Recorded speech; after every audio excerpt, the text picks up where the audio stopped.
오늘은 은혜의 부르심과 택하심이란 제목으로 함께 은혜를 나누고자 합니다. 하나님은 우리를 사랑하시고 축복하시는 참 좋으신 분이십니다. 하나님의 사랑과 축복의 증거가 무엇일까?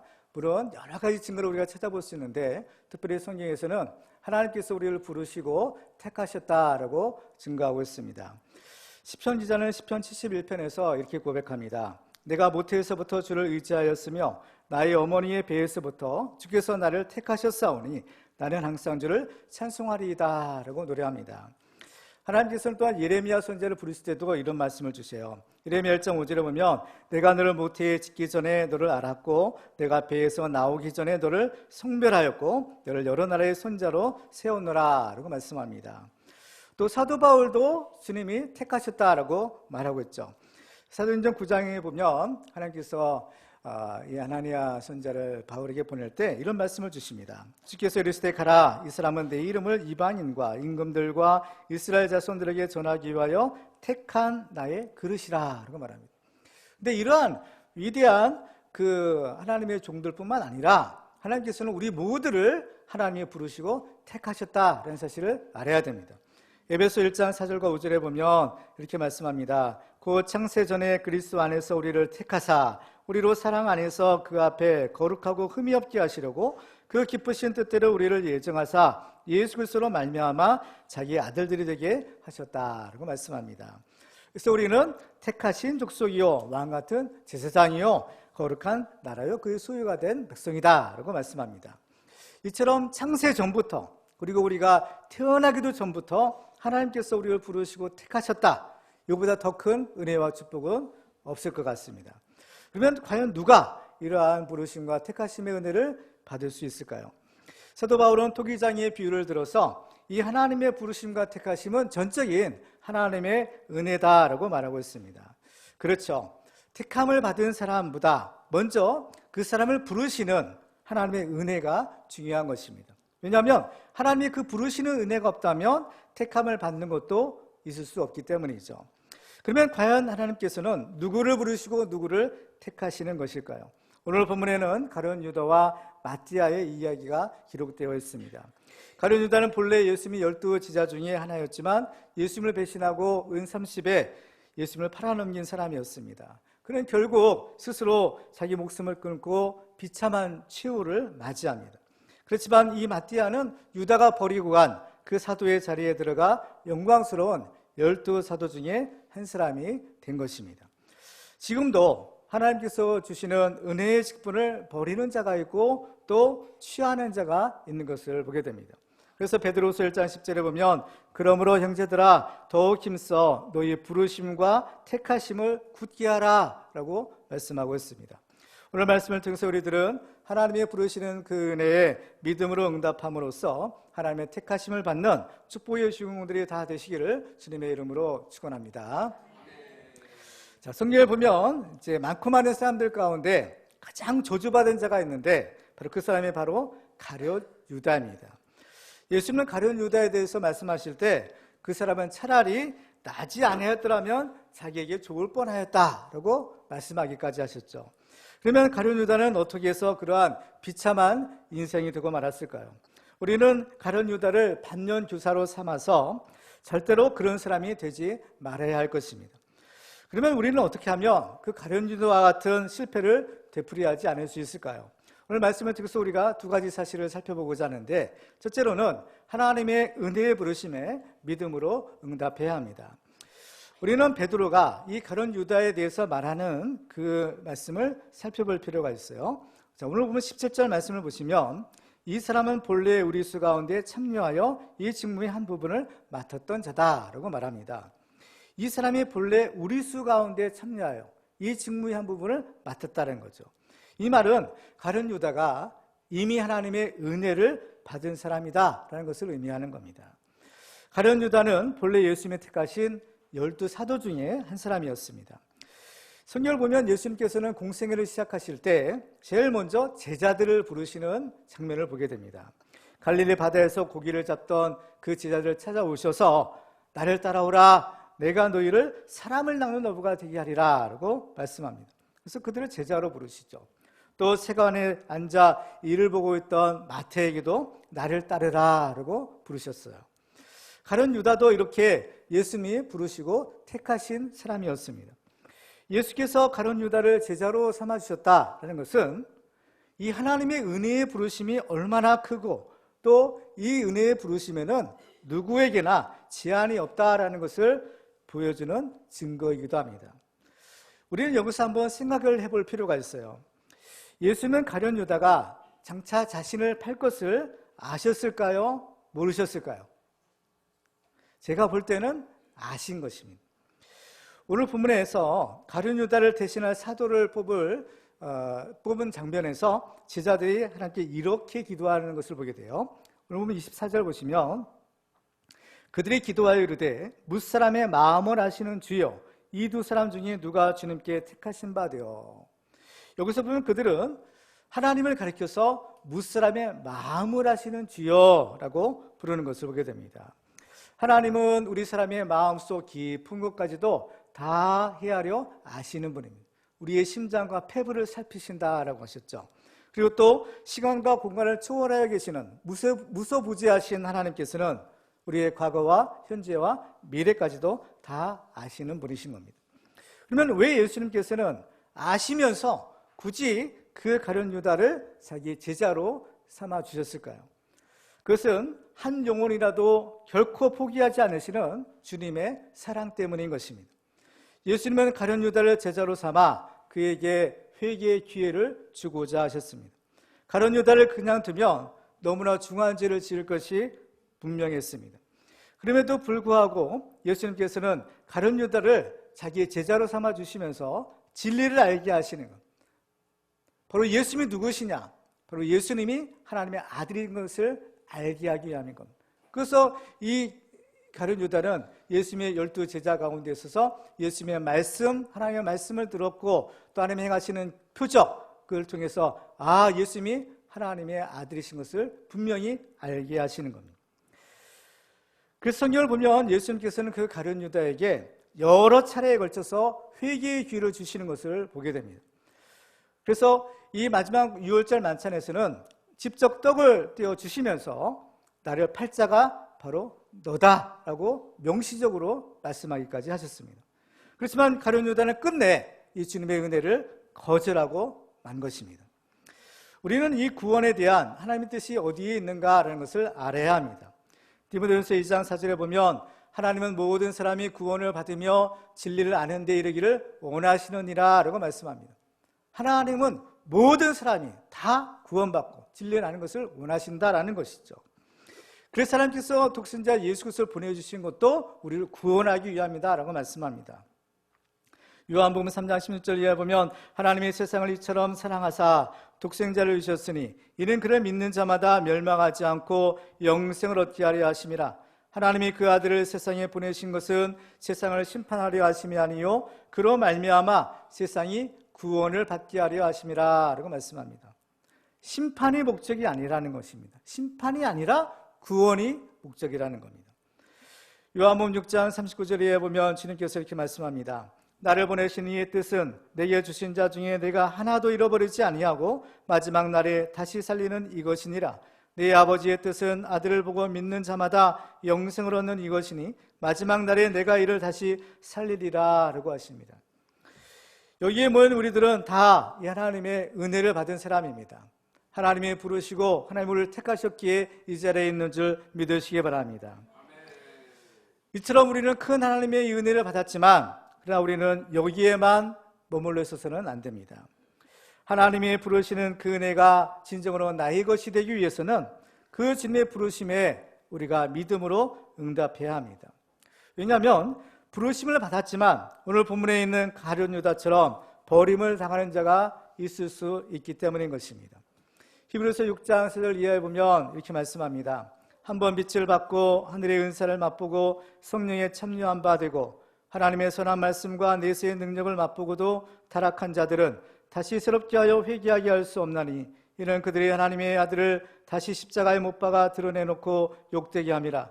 땅이 그 위에 자주 내리는 비를 흡수하여 밭가는 자들이 쓰기에 합당한 채소를 내면 하나님께 복을 받고 만일 가시와 엉겅퀴를 내면 버림을 당하고 저주함에 가까워 그 마지막은 불사람이 되리라 라고 말씀합니다. 지금도 어떤 교만한 자들은 이 하나님의 은혜를 당연한 것으로 여기고 망령되게 행동하는 것을 보게 됩니다. 그렇지만 사도 바울은 이런 자들에게 엄중한 경고를 주고 있습니다. 빌립보서 2장 12절에 보면 그러므로 나의 사랑하는 자들아 너희가 나 있을 때뿐 아니라 더욱 지금 나 없을 때에도 항상 복종하여 두렵고 떨림으로 너희 구원을 이루라 라고 말씀합니다. 항상 복종하여 두렵고 떨림으로 우리의 구원을 이루어야 된다라고 하는 것이에요. 바울은 이 말씀대로 자신에 대해서도 철저하게 바로 이 말씀에 순종했던 것을 보게 됩니다. 고린도서 9장 27절에 보면 내가 내 몸을 쳐 복종하게 함은 내가 남에게 전파한 후에 자신이 도리어 버림을 당할까 두려워함이라 라고 말합니다. 천하의 사도 바울도 내가 버림을 당할까 두려워한다 라고 말하고 있는 것입니다. 하나님께서는 우리 모두를 은혜로 부르시지만 모든 사람이 다 그 은혜의 부르심에 합당하게 택하심을 받는 것은 아니라는 사실을 알 필요가 있습니다. 마태복음 22장에 보면 예수님께서 혼인잔치의 비유를 들어서 천국을 설명해 주실 때 혼인잔치는 준비되었으나 청한 사람들은 합당하지 아니하다라고 말씀합니다. 그러면서 청함을 받은 자는 많되 택함을 입은 자는 적다라고 말씀하는 겁니다. 우리는 이미 놀라운 이 하나님의 은혜를 받은 사람들인 겁니다. 그러나 그 은혜가 진정으로 나의 것이 되기 위해서는 그 하나님의 은혜의 부르심에 우리가 믿음으로 응답해야 하는 것입니다. 그러므로 우리는 주님의 이 부르심의 은혜뿐만 아니라 주님의 이 택하심의 은혜까지 받는 축복의 주인공들이 다 되시기를 주님의 이름으로 축원합니다. 또 우리가 이 가룟 유다의 그 실패를 되풀이하지 않기 위해서는 세상 욕심을 버리고 주님 주신 사명에 충성해야 됩니다. 이 가룟 유다가 이렇게 영광스러운 직분을 받았지만 그럼에도 이 비참한 결말에 이르게 된 까닭은 바로 주님 주신 사명을 버리고 바로 세상 욕심을 따른 데 있었습니다. 오늘 본 17절과 18절 말씀을 보시면 이렇게 기록합니다. 이 사람은 본래 우리 수 가운데 참여하여 이 직무의 한 부분을 맡았던 자라. 이 사람이 불의의 싹수로 밭을 사고 후에 몸에 곤두박질하여 배가 터져 창자가 다 흘러나온지라. 자, 이 유다에 대해서 베드로는 뭐라고 하느냐? 이 직무의 한 부분을 맡았다라고 말합니다. 이것은 그에게 사도의 직무가 주어졌다라는 의미입니다. 우리에 대한 하나님의 부르심에는 두 가지가 있다고 했어요. 하나는 하나님의 구원으로의 부르심이고 또 하나는 구원받은 자들에게 일꾼으로 부르시는 겁니다. 예수께서는 제자들을 부르셨어요. 예수님의 그 제자를 부르신 까닭은 물론 그들을 구원하기 위함, 예수 믿고 구원받으라는 것뿐만 아니라 또 예수의 증인으로 이 사도의 직무를 맡기고자 하심이었던 것입니다. 예수님께서는 나를 따라오라 제자들을 부르셨죠. 그래서 제자들은 예수님을 따라갑니다. 그런데 예수님께서는 나를 따라오려면 한 가지 조건이 있다 라고 말씀합니다. 그것은 바로 자기 십자가를 져야 한다라고 말씀하는 거예요. 마태복음 16장 24절에 보면 예수께서 제자들에게 이르시되 누구든지 나를 따라오려거든 자기를 부인하고 자기 십자가를 지고 나를 따를 것이니라 라고 말씀합니다. 이 십자가가 바로 우리가 감당해야 될 사명의 십자가인 것입니다. 그런데 가룟 유다는 자기가 감당해야 될 그 사명을 버린 것입니다. 오늘 문 25절에 보면 봉사와 및 사도의 직무를 대신할 자인지를 보이시옵소서. 유다는 이 직무를 버리고 제 곳으로 갔나이다. 유다는 이 직무를 버렸다는 것입니다. 유다는 이 귀한 직무를 버리고 무엇을 취했을까요? 불의의 싹수로 밭을 샀다라고 기록합니다. 18절에 보면 이 사람이 불의의 싹수로 밭을 사고라고 기록하고 있습니다. 유다는 예수님을 배신하고 그 대가로 은 30을 받게 됩니다. 거룩한 사도의 직무를 버리고 취한 대가가 고작 은 30이었던 것입니다. 근데 이 은 30으로 밭을 샀다라고 하니까 그 당시에 이 은 30은 결코 적은 액수는 아니었을 것입니다. 그렇지만 그 액수가 아무리 많고 적건 바로 그 돈을 받고 유다는 자기의 영혼을 팔았고 또 하나님의 아들을 팔고 또 자기의 스승을 파는 그러한 망령된 죄를 저질렀던 것입니다. 디모데전서 6장 10절에 보면 돈을 사랑함이 일만하게 뿌리가 되나니 이것을 탐내는 자들은 미혹을 받아 믿음에서 떠나 많은 근심으로써 자기를 찔렀도다라고 말하고 있는 것입니다. 하나님께서는 우리를 구원하시고 우리 모두에게 사명을 주십니다. 그러면 우리는 이 세상에 살아갈 때에 하나님 주시는 사명자로 사는 것입니다. 사명자는 사명을 위해서 죽기도 하고 살기도 하는 것이 사명자인 겁니다. 그래서 이 사명자가 그 사명을 버리면 절대로 안 되는 것이죠. 사명자가 그 사명을 버리면 어떻게 되느냐? 가룟 유다가 된다라는 것을 성경은 우리에게 경고하는 겁니다. 우리도 하나님 주시는 귀한 사명과 또 직분이 있습니다. 우리가 하나님 주시는 이 사명, 이 직분을 버리고 무엇을 얻으려고 하십니까? 돈입니까? 성공입니까? 출세입니까? 디모데전서 6장 9절에 보면 부하려 하는 자들은 시험과 울무와 여러 가지 어리석고 해로운 욕심에 떨어지나니 곧 사람으로 파멸과 멸망에 빠지게 하는 것이다 라는 것을 말씀하고 있습니다. 우리는 이 사도의 직분을 버리고 세상 욕심을 따라간 바로 가룟 유다가 얼마나 어리석은 선택을 했고 또 그 결과 얼마나 비참한 것인지를 우리가 알아야 할 것입니다. 예수님이 12사도가 되는 가장 영광스러운 그러한 직분자가 되었음에도 불구하고 그 결말은 가장 저주받은 자가 되고 말았던 것입니다. 하나님께서는 우리 모두를 은혜로 부르시고 또 우리에게 귀한 사명과 직분을 주셨습니다. 하나님께서 우리에게 주신 이 사명 또 이 직분을 소홀히 여기고 이 사명을 버리면 절대로 안 될 것입니다. 그러면 반드시 후회할 날이 오게 될 것입니다. 주님께서는 맡은 자들에게 구할 것은 충성이라 하셨고 내가 죽도록 충성하라 그러면 내게 생명의 면류관을 주리라 약속하고 계십니다. 그래서 우리의 주신 이 사명 우리가 잘 감당해야 되는 겁니다. 이 사명을 잘 감당할 때 우리는 하나님 나라에서의 더 큰 사명과 또 축복을 받게 되는 거예요. 마태복음 25장에 보면 주님께서 달란트의 비유를 해주실 때 이렇게 말씀합니다. 착하고 충성된 종아 내가 적은 일에 충성하였음에 내가 많은 것을 내게 맡기리니 내 주인의 즐거움에 참여할지어다. 아멘. 우리는 주님이 주시는 사명 또 우리 주시는 주님이 주시는 직분 바로 여기에 우리가 죽도록 충성함으로 하나님 나라의 큰 일꾼이 되는 축복의 증언들 되시기를 주님의 이름으로 축원합니다. 그리고 또 이제 이러한 그 가룟 유다에 비해서 새롭게 이 사도의 직무를 얻은 사람이 오늘 보면은 소개되고 있습니다. 그 사람이 누구냐 하면 바로 마띠아라는 사람입니다. 베드로는 이 마띠아에 대해서 말하기 전에 먼저 이 가룟 유다에 대해서 한 번 더 언급하는 것을 보게 됩니다. 오늘 부분 20절에 보면 시편에 기록하였으되 그의 거처를 황폐하게 하시며 거기 구하는 자가 없게 하소서 하였고 또 일렀을 때 그의 직분을 타인이 취하게 하소서 하였도다 라고 말합니다. 마띠아가 이 사도의 직분을 얻을 수 있었던 것은 먼저는 어때요? 이 가룟 유다가 그 직분을 잃어버렸기 때문인 겁니다. 그런데 보면은 이 가룟 유다가 그 직분을 버린 것에 대해서 바로 베드로는 시편을 인용해서 시편의 말씀이 이루어진 것이다 라고 말하고 있는 것입니다. 하나님께서 우리에게 주시는 직분은 그야말로 은혜의 직분인 겁니다. 그렇기 때문에 내가 그 직분을 거절한다 하더라도 하나님께서는 다른 사람을 통해서 반드시 그 일을 하게 하시는 것입니다. 내가 아니더라도 얼마든지 다른 사람을 통해서도 하실 수 있음에도 불구하고 하나님께서 나에게 먼저 그 은혜를 주신다는 것은 이거는 특별한 하나님의 축복이 아닐 수가 없는 것입니다. 그렇기 때문에 우리는 하나님께서 우리에게 주시고자 하는 이 사명과 직분을 절대로 거절하면 안 되는 것입니다. 만일 그 은혜를 거절하게 되면 그 은혜를 다시 찾을지는 장담을 할 수가 없는 겁니다. 히브리서 12장 16절 이하에 보면 음행하는 자와 혹 한 그릇 음식을 위하여 장자의 명분을 판 에서와 같이 망령된 자가 없도록 살피라. 또 이가 아는 바와 같이 그가 그 위에 축복을 이어받으려고 눈물을 흘리며 구하되 버린 바가 되어 회개할 기회를 얻지 못하였느니라 라고 말씀하고 있는 것입니다.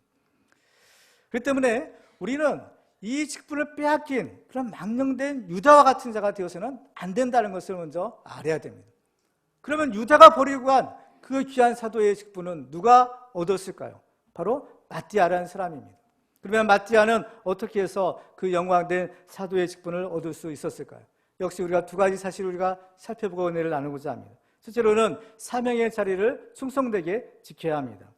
베드로는 결혼이 된 그 사도의 직분을 얻을 자의 조건과 그가 감당해야 될 사명에 대해서 이렇게 말하는 것을 보게 됩니다. 오늘 보면 21절과 22절을 보시면 이러함으로 요한의 세례로부터 우리 가운데서 올려져 가신 날까지 주 예수께서 우리 가운데 출입하실 때에 항상 우리와 함께 다니던 사람 중에 하나를 세워 우리와 더불어 예수께서 부활하심을 증언할 사람이 되게 하여 하리라 라고 말합니다. 베드로는 여기서 사도의 직무가 무엇인지를 밝히고 있어요. 그것은 바로 우리와 더불어 예수께서 부활하심을 증언하는 것이다 라고 말하고 있습니다. 예수의 부활을 증언한다. 이것은 바로 예수님께서 주신 지상 명령을 수행하는 거예요. 사도행전 1장 8절에 보면 오직 성령이 너희에게 임하시면 너희가 권능을 받고 예루살렘과 온 유대와 사마리아와 땅끝까지 이르러 내 증인이 되리라 라고 말씀합니다. 증인이 되는 것, 복음을 전하는 것, 이것이 주님 주신 절대절명의 우리가 감당해야 될 지상 명령이요 사명인 것입니다.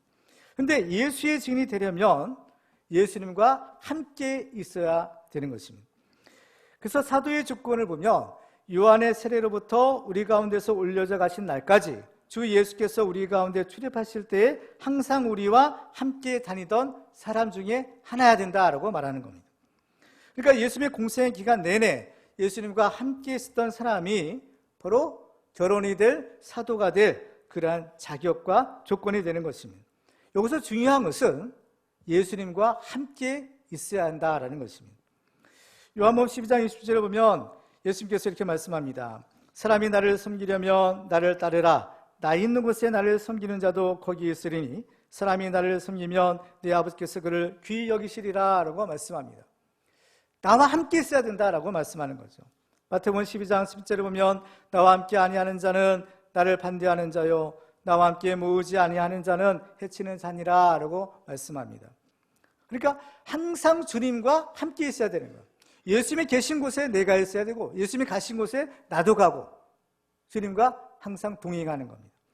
그런데 예수님과 항상 함께 있다는 것은 그렇게 쉬운 일이 아니라는 것을 알아야 됩니다. 왜냐하면 예수께서 가신 길에는 기적과 영광의 길도 있지만 예수님 또한 가시는 길에는 십자가를 지시는 고난의 가시밭길도 있기 때문인 것입니다. 그래서 기쁜 일이든 슬픈 일이든 우리가 항상 주님과 함께 있어야만 바로 그 예수님이 부활하신 것도 목격하고 승천하신 일도 체험해서 바로 그 예수의 부활의 증인이 될 수가 있는 것입니다. 오늘 본문에서 우리는 정말 우리가 있어야 될 자리가 얼마나 중요하다라는 사실을 알게 됩니다. 오늘 본문 25절에 보면 이렇게 말씀합니다. 봉사와 및 사도의 직분을 대신할 자인지를 보이시옵소서. 유다는 이 직분을 버리고 제 것으로 갔나이다 라고 말합니다. 여기서 유다가 이 직무를 버렸다라고 했어요. 이 직무라는 것은 물론 사도의 직무죠. 근데 이 직무라는 말의 원어를 우리가 살펴보면 포토스라는 그러한 헬라 단어를 사용하는데 이 말의 뜻이 뭐냐면은 장소를 의미하는 곳이에요. 그러니까 자리라는 겁니다. 그러니까 이 직무의 자리예요. 그러니까 이 자리는 사도의 자리요, 또 봉사의 자리, 섬김의 자리인 겁니다. 그런데 그 유다는 어때요? 그 자리를 버리고 가고, 그 성경에서 이것을 우리는 직무를 버리고 갔다라고 우리가 기록하는 겁니다. 하나님이 주신 사명의 자리가 있어요. 이게 감당해야 될, 우리가 지켜야 될 자리인 겁니다. 이 자리는 봉사와 섬김의 자리인 겁니다. 예수의 복음을 증거할 자리인 거예요. 그렇죠? 그런데 이 하나님 주신 이 사명의 자리를 버리면 어디로 가는가요? 가룟 유다가 가는 길을 가는 것인데 그 가룟 유다가 가는 길, 그렇죠? 마지막의 결말이 얼마나 비참한 자리인 겁니까? 분명히 예수님께서는 우리가 어느 자리에 있어야 될 것인가를 자신의 삶으로 보여주셨죠. 마가복음 10장 45절에 보면 인자가 온 것은 섬김을 받으려 함이 아니라 도리어 섬기려 하고 자기 목숨을 많은 사람의 대속물로 주려 함이라 라고 말씀합니다. 섬기는 것이 아니, 섬김을 받는 것이 아니라 섬기는 자리에 있어야 된다는 거예요. 예수님께서는 제자들의 발을 씻겨주심으로써 섬기의 본을 보여주시고 너희도 이렇게 하려고 본을 보였다라고 하십니다. 그러니까 우리가 있어야 될 이 사도의 자리, 이거는 섬김의 자리인 거예요. 그리고 예수님은 우리를 위하여 자기를 희생하시고 자기 전부를 다 내어주시죠. 예수님께서 마지막 승만찬을 제정하실 때 이렇게 말씀합니다. 누가복음 22장 19절 이하에 보면 또 떡을 가져 감사기도 하시고 떼어 그들에게 주시며 이르시되 이것은 너희를 위하여 주는 내 몸이라 너희가 이를 향하여 나를 기념하라 하시고 저녁 먹은 후에 잔도 그와 같이 하여 이르시되 이 잔은 내 피로 세우는 새 언약이니 곧 너희를 위하여 붓는 것이라 라고 말씀합니다. 그러니까 예수님께서는 자기의 피와 살을, 자기 전부를, 자기 생명을 다 우리에게 주셨다는 겁니다. 이게 섬김이에요. 이게 희생인 겁니다. 그러니까 예수님께서 제자들을 사도로 부르시는 것도, 이 사도의 사명을 주신 것도 뭐냐? 섬기를 받는 것이 아니라 봉사하라, 섬기라는 것이에요. 그 때문에 우리들은 바로 우리가 있어야 될 자리가 어떤 자리냐? 섬기를 받는 자리가 아니라 섬기는 자리가 되어야 된다는 것을 알게 됩니다. 우리가 항상 주님의 곁을 떠나서는 안 된다고 했어요. 그 주님의 곁은 어떤 자리입니까? 영광을 받는 자리가 아니라 섬기는 자리가 되는 겁니다. 그래서 우리가 있어야 될 곳은 항상 주님의 곁이고, 우리가 있어야 될 그곳은 항상 주님의 몸된 교회 안에 있어야 되는 것입니다. 그래서 오늘 25절에 보면 봉사와 및 사도의 직분을 대신할 자인지를 보이시옵소서. 유다는 이 직분을 버리고 제 곳으로 갔나이다 라고 했어요. 이 직무라는 것이 장소라고 했어요. 곳이라고 했어요. 섬김의 자리라고 했는데 유다는 어때요? 이 섬김의 자리를 벗어나 버리고 제 곳으로 갔다는 겁니다. 제 곳은 어느 자리인가요? 섬김을 받으려는 자리인 겁니다. 그렇죠? 자기가 원하는 자리, 자기 성에 오른 대로 행하는 그 자리로 갔다는 거예요. 결국 유다는 이 귀한 사도의 직무를 빼앗기는 결과를 당하게 된 겁니다. 우리가 있어야 될 곳이 어디인가 성경은 말씀합니다. 우리가 있어야 될 곳은 하나님 나라 천국입니다. 그러나 우리가 그곳에 있기 위해서 우리는 이 땅에서 주님의 몸된 교회에 함께 모여 이 봉사와 섬김의 일에 힘을 써야 하는 것입니다. 그래서 이브리서 10장에 보면 모이기를 피하는 어떤 사람들의 습관과 같이 하지 말고 오직 고나여 그날의 가까움을 볼수록 더욱 그리하자라고 말씀합니다. 근데 이것이 결코 쉬운 것이 아니라는 거예요. 오늘 본문에도 이 사도의 결혼을 충족시킬 그 조건에 맞는 사람들은 불과 2사람밖에 없었던 겁니다. 물론 이 2사람 위에도 더 있을 수는 있어요. 그렇지만 적어도 교회 추천을 받은 사람은 이 2사람밖에 없었다는 겁니다. 이 교회 추천을 받을 수 있는 이 2사람은 바로 그 조건을 충족시킨 사람이었던 것입니다. 그렇기 때문에 우리들도 항상 주님이 주신 이 사명의 자리를 굳게 지키고 준비하고 있어야 되는 겁니다. 언제 주님이 우리를 부르시더라도 그 사명의 자리에서 아멘, 주 예수여, 내가 여기 있나이다, 나를 사용하옵소서, 나를 보내주시옵소서, 이 응답이 있어야 되는 거예요. 이사야 선지자가 내가 누구를 보낼고 주님의 음성을 들었을 때 주여 내가 여기 있나이다, 나를 보내소서라고 응답한 것처럼 우리들도 그 주님의 부르심에 응답해야 되는 거예요. 그러기 위해서는 바로 주님이 주신, 지정하신 그 사명의 자리를 지켜야 된다는 것입니다. 하나님은 준비된 사람을 사용하신다고 합니다. 그러므로 우리는 항상 주님과 함께하는 이 사명의 자리를 굳게 지켜 주님께서 쓰시고자 하시는 지혜롭고 충성된 종들이 다 되시기를 주님의 이름으로 축원합니다. 마지막으로 우리는 은혜의 자리를 또한 겸손하게 지켜야 됩니다. 자, 오늘 본문을 보면 이 결혼된 사도의 직분을 감당하기 위하여 2사람이 추천되었습니다. 오늘 23절을 같이 한번 읽어볼까요? 시작. 그들이 2사람을 내세우니 하나는 바사바라고도 하고 별명은 유스도라고도 하는 요셉이요 하나는 마띠아라. 아멘. 자, 교회가 2사람을 추천합니다. 한 사람은 요셉이요, 또 한 사람은 마띠아예요. 그런데 자리는 몇 자리인가요? 하나요. 한 자리밖에 없는 겁니다. 그 때문에 결국에는 둘 중에 하나는 그 사도의 자리에 들어갈 수 없는 거예요. 그럼 누구를 선택할 거냐? 결국에는 교회가 정말 지혜를 모으고 베드로가 말한 사도의 조건을 찾고 또 찾아서 결국 2사람을 추천했지만 그렇죠? 누구를 선택하는 것인가? 그래서 이 사람들은 이 결정을 누구한테 맡기냐? 하나님께 맡기는 거예요. 그래서 어떻게 해요? 그들을 제비를 뽑는 겁니다. 제비를 뽑는다라는 것은 그 결정권을 하나님께 맡긴다라는 것을 의미하는 것입니다. 그래서 교회가 우리 성도들이 2사람을 추천하지만 누가 선택하는 거예요? 하나님이 택하시는 겁니다. 그렇죠? 성경을 보면 이제 야고보와 요한의 어머니가 예수님께 청탁을 했던 장면을 우리가 찾아보게 됩니다. 뭐라고 하는가 하면 나의 두 아들을 주의 나라에서 하나는 주의 우편에 또 하나는 주의 좌편에 앉게 달라라고 부탁을 합니다. 그러니까 예수님께서 너희는 너희가 구하는 것이 무엇인지 알지 못한다라고 하시죠. 그러면서 내가 마시려는 잔을 너희도 마실 수 있겠느냐라고 말해요. 그러니까 그들이 할 수 있습니다 하는 거예요. 그러니까 예수님이 뭐라고 하시느냐면 마태복음 20장 23절에서 이렇게 말씀하죠. 이르시되 너희가 과연 네 잔을 마시려니와 네 좌우편에 앉는 것은 내가 주는 것이 아니라 내 아버지께서 누구를 위하여 예비하셨든지 그들이 얻을 것이니라. 예수님의 좌우편에 앉은 이것은 가장 영광된 직분을 말하는 것이에요. 근데 그 직분은 사람이 욕심을 내거나 또 원한다고 해서 얻을 수 있는 것이 아니라는 겁니다. 그건 누가 주시는 거예요? 하나님이 주시는 거예요. 그렇죠? 그렇기 때문에 이 직분이 어때요? 하나님의 은혜의 직분인 겁니다. 오늘 본문에 보면 교회에 추천을 받은 사람은 요셉과 마띠아였습니다. 그래서 제비를 뽑게 되는데 결국 누가 선택이 되었나요? 마띠아인 겁니다. 오늘 마지막 26절을 보면 제비를 뽑아 마띠아를 얻으니 그가 11사도의 수에 들어가니라 그랬어요. 그러면 하나님이 누구를 택하신 겁니까? 마띠아를 택하신 것이죠. 그런데 우리는 여기서 한 번 더 생각을 좀 해볼 필요가 있어요. 자, 이 두 사람 중에 마띠아가 제비에 뽑힌 거예요. 그러니까 하나님이 마띠아를 택하셨다는 겁니다. 이건 분명한 사실인 거죠. 그러면 이 마띠아가 요셉보다 더 훌륭해서 사도로 택함을 받은 것일까요? 단순하게 생각해 보면 당연히 마띠아가 더 낫기 때문에 택함을 받았을 것이다 라고 생각할 수 있을 것이에요.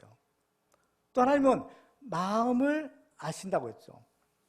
우리 사람은 겉으로만 판단하지만 하나님은 마음속까지 아시기 때문에 다 아시는 겁니다. 다 아시는 하나님이 택하셨다면 그 택하심이 옳은 것이죠. 그런데 그 하나님의 택하심이 꼭 마띠아가 더 낫기 때문에 택하면 아닐 수도 있다는 것을 우리가 한번 생각해 볼 필요가 있는 거예요. 왜냐하면 하나님이 선택하시는, 하나님의 택하시는 기준은 항상 은혜로 이루어지기 때문이라는 겁니다. 사도 바울은 하나님의 이 택하신, 하나님의 은혜의 택하심에 대해서 로마서 9장에서 이렇게 말합니다.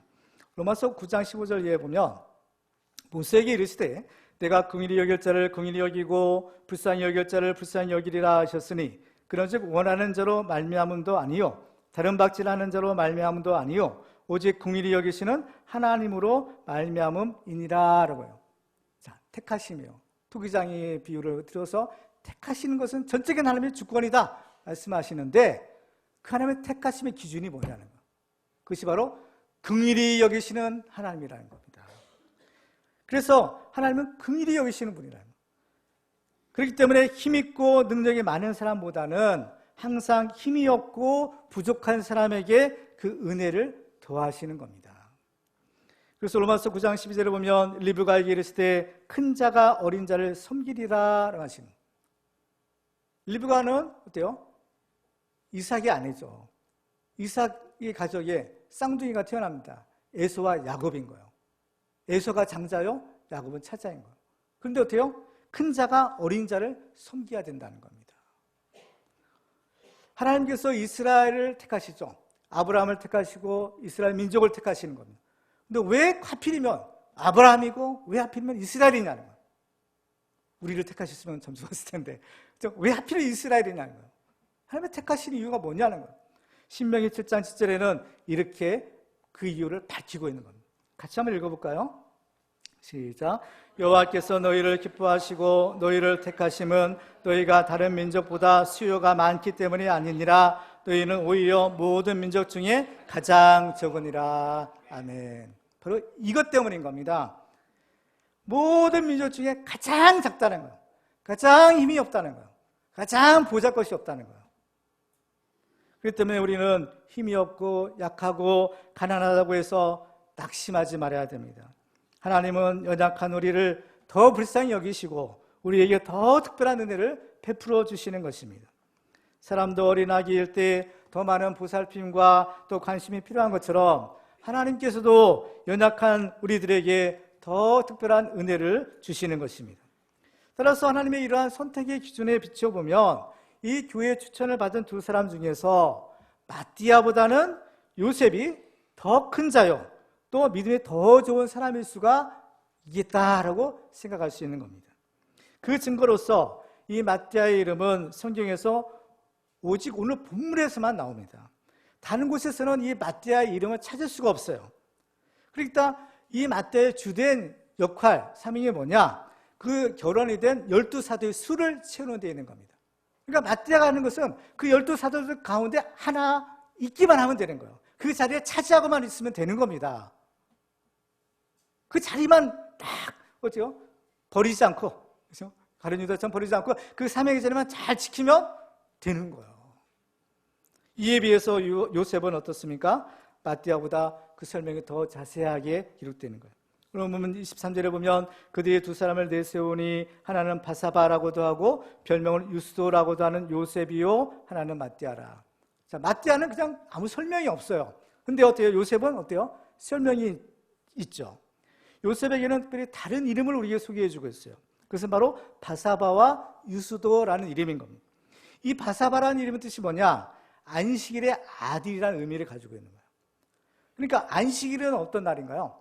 하나님께서 창조 사역을 다 완성하시고 쉬신, 안식하신 날, 또 하나님께서 이 날을 복 주셨다라고 했어요. 근데 그 안식일의 아들이라는 거예요. 바나바, 이 바사바가 뜻이. 그리고 또 유스도라는 이름도 가지고 있다고 했죠. 유스도라는 이름 뜻은 뭐냐? 바로 의로운 자라는 뜻을 가진 라틴어인 겁니다. 그러니까 요셉은 안식일의 아들이요, 의로운 사람이다 라는 그러한 이름이 또한 별명이 있었더라는 겁니다. 그리고 이 바사바라는 이름은요, 사도행전 15장에 또 한 번 등장합니다. 사도행전 15장에는 중요한 사건이 기록되어 있는데 거기에는 바로 예루살렘 공회가 소집이 돼요.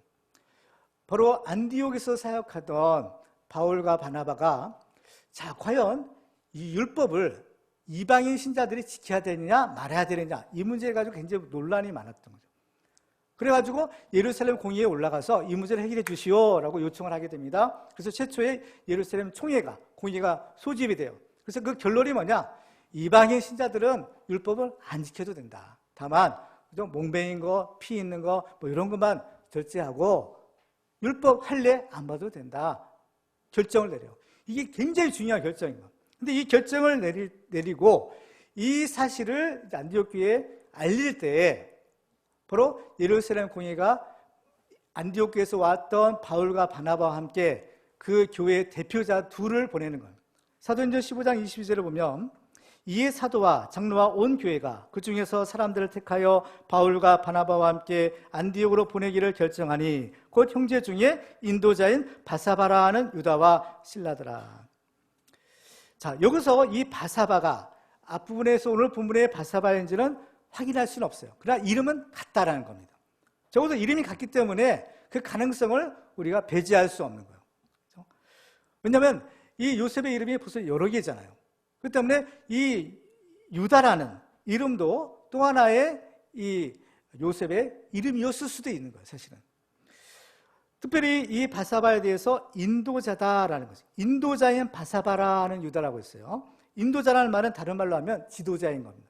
이 말의 원뜻은 주도권을 가지고 있는, 또 지배력을 행사하는 이런 뜻을 가지고 있어요. 그러니까 주도권, 지배력 이걸 행사하는 사람이 누굽니까? 지도자인 거죠. 그러니까 이 바사바는 인도자, 곧 지도자였다는 거예요. 그러니까 어떤 지도자예요? 어디의 지도자예요? 예루살렘 교회, 예루살렘 초대교회의 지도자였다는 겁니다. 교회마다 새로운 직분자들을 세울 때 이상하게도 여러 가지 불미스러운 후유증에 시달리는 것을 볼 수가 있어요. 왜냐하면 추천을 받은 사람이 다 선택이 되면 좋은데 그렇지 못할 경우가 있기 때문입니다. 그러면 선택을 받지 못한 사람은 소위 말하는 섭섭시험에 들기가 쉬운 거예요. 실족하기 쉬운 겁니다. 참으로 안타까운 일이 아닐 수가 없는 거죠. 그래서 어떻게 해서든지 한 사람도 서운하지 않도록 하는 것이 교회의 노력이요, 입장인 겁니다. 이러한 관점에서 볼 때 요셉과 마띠아, 이 두 사람 중에서 과연 하나님께서는 누구를 사도로 택하셨을까? 결론적으로 말하면 요셉에 비해서 상대적으로 조금 부족한 마띠아인 겁니다. 요셉은 사도로 선발되지 않아도 실족하지 않아요. 사도로 선발되지 않아도 실망하지 않아요. 여전히 이 요셉은 사도의 직무를 충성스럽게 감당할 수 있는 사람인 겁니다. 이만한 믿음의 사람인 거예요. 그렇지만 마띠아는 그렇지 못할 수가 있는 거죠. 만약에 요셉이 아니라 마띠아가 떨어졌다, 실족할 수도 있는 가능성이 있을 수 있는 겁니다. 그렇기 때문에 이 마띠아가 이 사도로 선발되었지만 그것은 전적인 하나님의 은혜라는 것을 알아야 되는 겁니다. 이 마띠아가 요셉보다 더 나아서 선발된 것이 아닐 수 있는 겁니다. 그래서 이 제자들이 기도할 때 뭐라고 합니까? 그들이 기도하여 이르되 무사람의 마음을 아시는 주여라고 하는 거예요. 마음을 아신다는 거죠.